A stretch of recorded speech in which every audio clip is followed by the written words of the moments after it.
just want to encourage, right, our new extended family,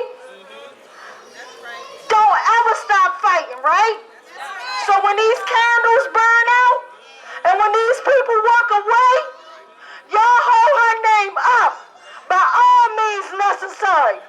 Because we know how they brutalize, and then they dehumanize, and they lie and cover up. My brother was brutally murdered right here in Baltimore City. 11 to 15 animals beat him to death.